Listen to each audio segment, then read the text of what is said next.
Hello, today we're going to be reading some excerpts from Flowers for Algernon.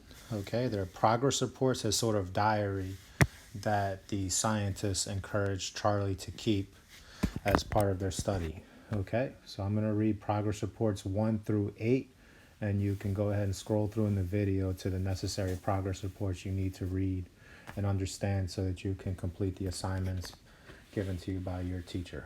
Okay, so Flowers for Algernon. Progress Report 1, March 5th, 1965. Mr. Strauss says I should write down what I think and everything that happens to me from now on. I don't know why, but he says it's important. So they will see if they will use me. I hope they use me. Miss Kenyon says maybe they can make me smart. I want to be smart. My name is Charlie Gordon. I am 37 years old, and 2 weeks ago was my birthday. I have nothing more to write now, so I will close for today. Progress report number 2, March 6th. I had a test today. I think I failed it. I think that maybe now they won't use me. What happened is a nice young man was in the room and he had some white cards with ink spilled all over them. He said, Charlie, what do you see on this card? I was very scared, even though I had my rabbit's foot in my pocket. Because when I was a kid, I always failed tests in school and I spilled ink too. I told him I saw an ink blot. He said yes, and it made me feel good. I thought that was all, but when I got up to go, he stopped me. He said, now sit down, Charlie, we're not through yet. Then I don't remember so good, but he wanted me to say what was in the ink. I didn't see nothing in the ink, but he said there was pictures there. Other people saw some pictures. I couldn't see any pictures. I really tried to see. I held the card close up and then far away. Then I said if I had my glasses, I could see better. I usually only wear my glasses in the movies or TV, but I said they are in the closet in the hall. I got them. Then I said, let me see that card again. I bet I'll find it now. I tried hard, but still couldn't find the pictures. I only saw the ink. I told him maybe I need new glasses. He wrote something down on a paper, and I got scared of failing the test. I told him it was a very nice ink blot with little points all around the edges. He looked very sad, so that wasn't it. I said, please, let me try again. I'll get it in a few minutes because I'm not so fast sometimes. I am slow reader too in Miss Kenyon's class for slow adults, but I'm trying very hard. He gave me a chance with another card that had two kinds of ink spilled on it, red and blue. He was very nice and talked slow like Miss Kenyon does, and he explained it to me that it was a raw shook. He said people see things in the ink. I said, show me where. He said, think. I told him I think an ink blot, but that wasn't right either. He said, what does it remind you? Pretend something. I closed my eyes for a long time to pretend. I told him I pretend a fountain pen with ink leaking all over a tablecloth. Then he got up and went out. I don't think I passed the raw shock test. Progress Report 3, March 7th. Dr. Strauss and Dr. Nemore said it don't matter about the ink blots. I told them I didn't spill the ink on the cards and I couldn't see anything in the ink. They said that maybe they will still use me. I said Miss Kenyon never gave me tests like that one, only spelling and reading. They said Miss Kenyon told that I was her bestest pupil in the adult night school because I tried the hardest and I really wanted to learn. They said, how come you went to the adult night school all by yourself, Charlie? How did you find it? I said I asked people and somebody told me where I should go to learn to read and spell good. They said, why did you want to? I told them because all my life I wanted to be smart and not dumb. But it's very hard to be smart. They said, you know, it will probably be temporary. I said, yes. Miss Kenyon told me, I don't care if it hurts. Later, I had more crazy tests today. The nice lady who gave it to me told me the name, and I asked her, how do you spell it, so I can write it in my progress report. Thematic apperception test. I don't know the first two words, but I know what test means. You got to pass it or you get bad marks. This test looked it easy because I could see the pictures, only this time she didn't want me to tell her the pictures. That mixed me up. I said the man yesterday said I should tell him what I saw in the ink. She said that don't make no difference. She said make up stories about the people in the pictures. I told her, how can you tell stories about people you never met? I said, why should I make up lies? I never tell lies anymore because I always get caught.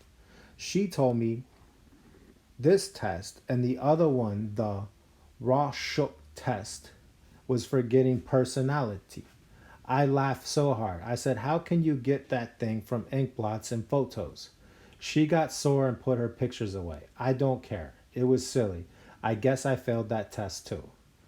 Later, some men in white coats took me to a different part of the hospital and gave me a game to play. It was like a race with a white mouse. They called the mouse Algernon. Algernon was in a box with a lot of twists and turns, like all kinds of walls, and they gave me a paper and pencil with lines and lots of boxes. On one side it said start, on one side it said start, and on the other end it said finish.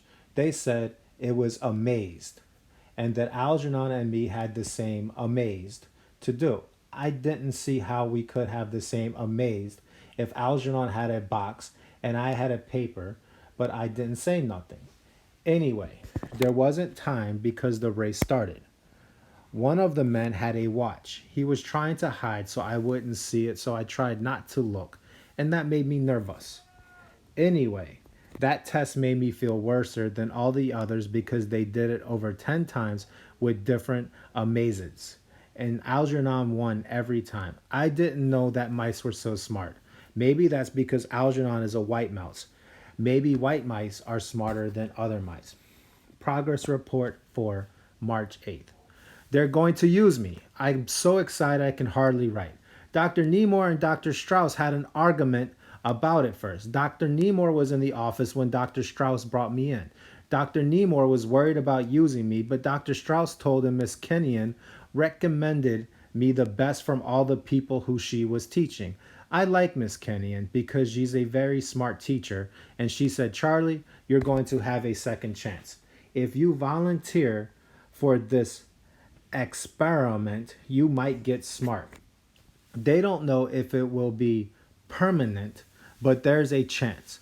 That's why I said okay, even when I was scared, because she said it was an operation. She said, don't be scared, Charlie. You've done so much with so little. I think you deserve it most of all. So I got scared when Dr. Nemor and Dr. Strauss argued about it. Dr. Strauss said I had something that was very good. He said I had good motivation.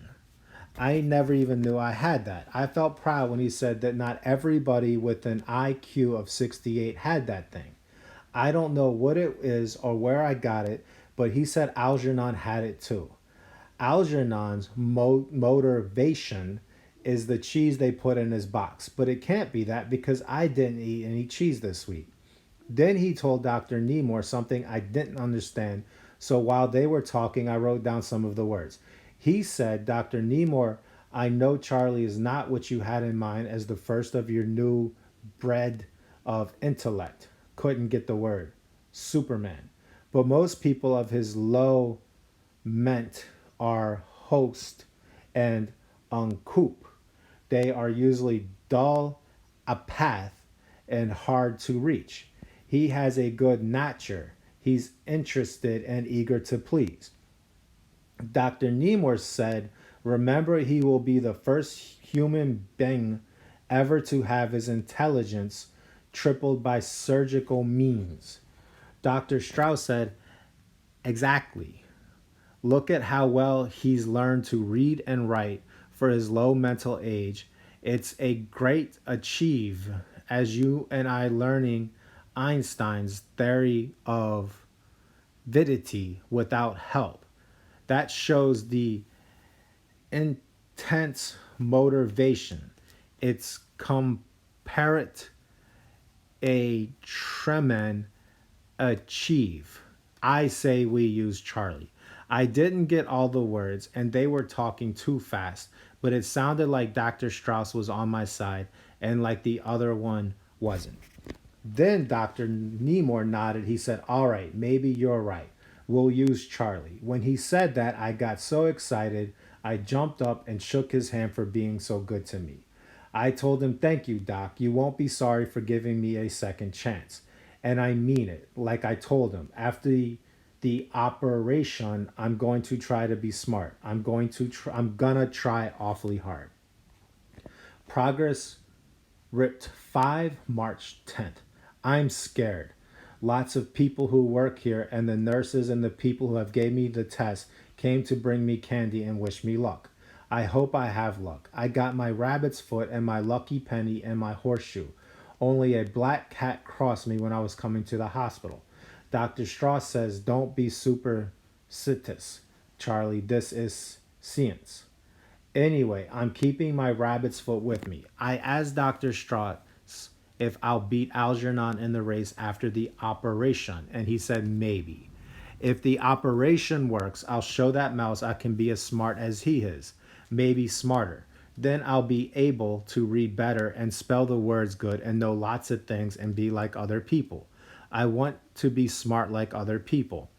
If it works permanent, they will make everybody smart all over the world.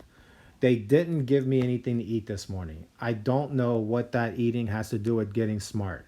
I'm very hungry, and Dr. Nemor took away my box of candy. That Dr. Nemor is a grouch. Dr. Strauss says I can have it back after the operation. You can't eat before an operation. The progress report 6, March 5th. The operation didn't hurt. He did it while I was sleeping. They took off the bandages from my eyes and my head today so I can make a progress report. Dr. Nemor, who looked at some of my other ones, says I spell progress wrong, and he told me how to spell it and report too. I got to try and remember that. I have a very bad memory for spelling. Dr. Strauss says it's okay to tell about all the things that will happen to me, but he says I should tell more about what I feel and what I think. When I told him I don't know how to think, he said try. All the time when the bandages were on my eyes, I tried to think. Nothing happened. I don't know what to think about. Maybe if I ask him, he will tell me how I can think now that I'm supposed to get smart. What do smart people think about? Fancy things, I suppose. I wish I knew some fancy things already. Progress report 7, March 6. Nothing has happened. I had a lot of tests and different kinds of races with Algernon. I hate that mouse. He always beats me. Dr. Strauss said I got to play those games, and he said sometime I got to take those tests over again. These ink blots are stupid, and those pictures are stupid too. I like to draw a picture of a man and woman, but I won't make up lies about people. I got a headache from trying to think so much. I thought Dr. Strout was my friend, but he don't help me. He don't tell me what to think or when I'll get smart. Miss Kinnian didn't come to see me. I think writing these progress reports are stupid too. Progress report 8, Progress report 8, March 23rd. I'm going back to work at the factory. They said it was better I should go back to work, but I can't tell anyone what the operation was for, and I have to come to the hospital for an hour every night after work. They're going to pay me money every month for learning to be smart. I'm glad I'm going back to work because I miss my job and all my friends and all the fun we have there. Dr. Strauss says I should keep writing things down, but I don't have to do it every day, just when I think of something or something special happens. He says don't get discouraged because it takes time and it happens slow. He says it took a long time with Algernon before he got 3 times smarter than he was before. That's why Algernon beats me all the time, because he had the operation too. That makes me feel better. I could probably do that amazed faster than a regular mouse. Maybe someday I'll beat Algernon. Boy, that would be something. So far, Algernon looks like he might be smart permanent. March 25th. I don't have to write progress report on top anymore just when I hand it in once a week for Dr. Nemore to read. I just have to put the date. That saves time. We had a lot of fun at the factory today. Joe Carp said he said, "Hey, look where Charlie had his operation. What did they do? Charlie put some brains in." I was going to tell him, but I remember Dr. Strauss said no. Then Frank Riley said, "What did you do, Charlie? Forget your key and open your door the hard way?" That made me laugh. They're really my friends and they like me. Sometimes somebody will say, "Hey, look at Joe or Frank or George. He really pulled a Charlie Gordon." I don't know why they say that, but they always laugh. This morning, Amos Borg, who is the foreman at Donegan's, used my name when he shouted at Ernie the office boy. Ernie lost a package. He said, "Ernie, for God's sake, what are you trying to be, a Charlie Gordon?" I don't understand why he said that. I never lost any packages. March 28th. Dr. Strauss came to my room tonight to see why I didn't come in like I was supposed to. I told him I don't like the race with Algernon anymore. He said I don't have to for a while, but I should come in. He had a present for me. Only it wasn't a present just for Lent. I thought it was a little television, but it wasn't. He said I got to turn it on when I go to sleep. I said, "You're kidding. Why should I turn it on when I'm going to sleep?" Whoever heard of a thing like that? But he said if I want to get smart, I got to do what he said. I told him I didn't think I was going to get smart, and he put his hand on my shoulder and said, "Charlie, you don't know it yet, but you're getting smarter all the time. You won't notice for a while." I think he was just being nice to me, nice to make me feel good because I don't look any smarter. Oh, yes, I almost forgot. I asked him when I can go back to the class at Miss Kenion's school. He said I won't go there. He said that soon Miss Kenyon will come to the hospital to start and teach me special. I was mad at her for not coming to see me when I got the operation, but I like her, so maybe we will be friends again. March 29th. That crazy TV kept me up all night. How can I sleep with something yelling crazy things all night in my ears? And the nutty pictures. Wow, I don't know what it says when I'm up, so how am I going to know when I'm sleeping? Dr. Strauss says it's okay. He says my brains are learning when I sleep, and that will help me when Miss Kenyon starts my lessons in the hospital. Only I found out it isn't a hospital, it's a laboratory. I think it's all crazy. If you can get smart when you're sleeping, why do people go to school? That thing I don't think will work. I used to watch The Late Show and The Late Show on TV all the time, and it never made me smart. Maybe you have to sleep while you watch it. Progress report 9. And it's going to, and that's it. Okay, we don't have all the progress report 9, so I'll stop there. So that was progress reports 1 through 8 from Flowers for Algernon. So you can scroll back and forth through this as you need to so that you can answer any questions and complete any tasks you have for class. Good luck, y'all.